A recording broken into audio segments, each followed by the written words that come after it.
भगवान ने इंसान को इंसान बनाया। भगवान ने इंसान को इंसान बनाया। हमने कहीं भारत कहीं पाकिस्तान बनाया।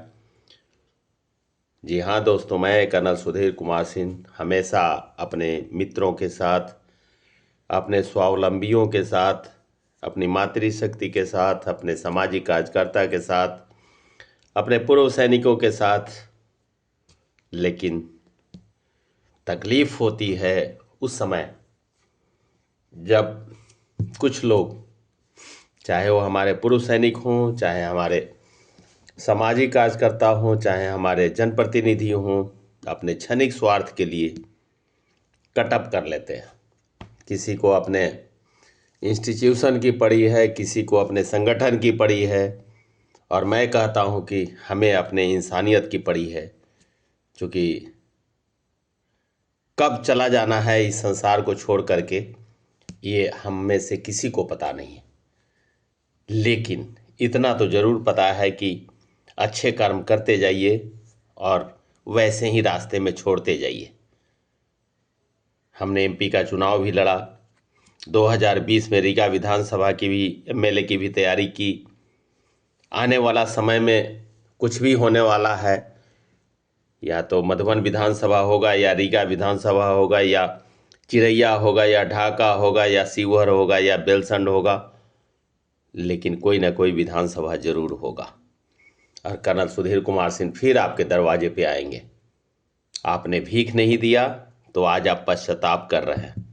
अगर आपने मुझे भिक्षा में दे दिया होता अपने एक वोट का दान, तो शायद हो सकता था कि शिवहर लोकसभा का हो जाता कल्याण। हमारे एक मित्र कहते हैं मेरा दाखिल खारिज नहीं हो रहा है। जब मैंने कल उनको बोला कि बड़ी तकलीफ हो रही है आपको, शिवहर के ही रहने वाले हैं बसैया के, नहीं मुझे कोई नहीं पूछ रहा है, तो मैंने कहा कि क्यों पूछेगा? क्या आनंद मोहन जी आपको फ़ोन कर सकते हैं? क्या लवली आनंद जी आपको फ़ोन कर सकते हैं? लेकिन ना, कर्नल सुधीर कुमार सिंह आपको ज़रूर फ़ोन कर सकता है। इसलिए आप निश्चिंत रहिए।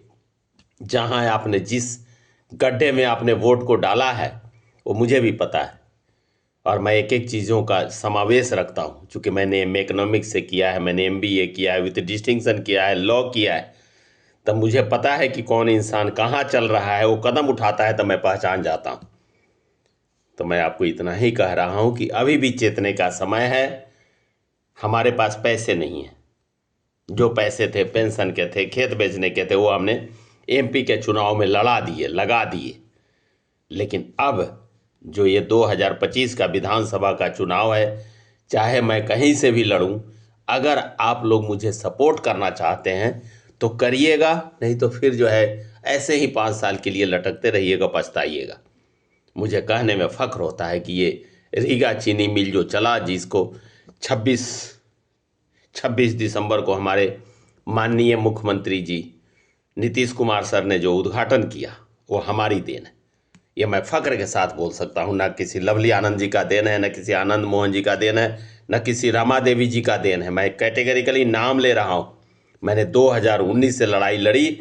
40,000 किसानों का 90 करोड़ रुपया बाकी था। ओम प्रकाश धानुका सर से रिक्वेस्ट करते करते, वो मुझे बहुत मानते हैं, वो आज के डेट में 82 वर्षीय इंसान है, और उन्होंने 40 करोड़ रुपया 8 इनवॉइस में दिया, और 50 करोड़ रुपया बाकी रह गया। तो मामला जो है पटना न्यायालय में चला गया, लंबित हो गया। जब मामला सब जुडिस हो जाता है तो उसके बाद में कोई कार्रवाई नहीं होती है। ओम प्रकाश धानुका सर, आपको मैं जय हिंद करता हूं। मिस्टर शशि गुप्ता सर जो सीजीएम थे, चीफ जनरल मैनेजर लेंसडाउने के, सर आपको भी जय हिंद करता हूं। हमारे केन जनरल मैनेजर थे मिस्टर यशपाल सिंह सर मेरठ के, सर आपको भी जय हिंद करता हूं। और हमारे एक सिक्योरिटी के चीफ सुपरवाइजर थे अपना आगरा के, मैं नाम अभी भूल रहा हूं, मेरे व्हाट्सएप पे है, सर आपको भी जय हिंद करता हूं। कितनी मीटिंगें कराई। आज चाहे कोई भी कुछ भी कहे, कोई भी कुछ भी कहे, कहता रहे, कहने के लिए किसी को कोई मनाही नहीं है। लेकिन आज मुझे खुशी का ठिकाना नहीं रहा जब रीगा चीनी मिल चला। और रीगा चीनी मिल चल रहा है, चाहे वो द्रुत गति से चले चाहे धीमी गति से चले, लेकिन चल तो रहा है।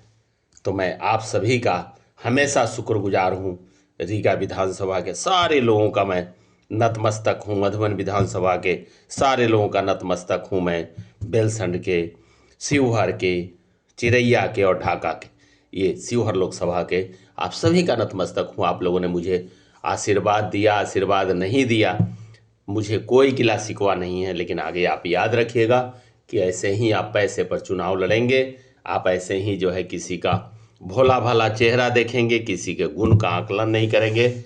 हम सभी को ऐसे ही तकलीफ होती रहेगी। इन्हीं शब्दों के साथ आप सभी को जय हिंद, सभी को प्रणाम।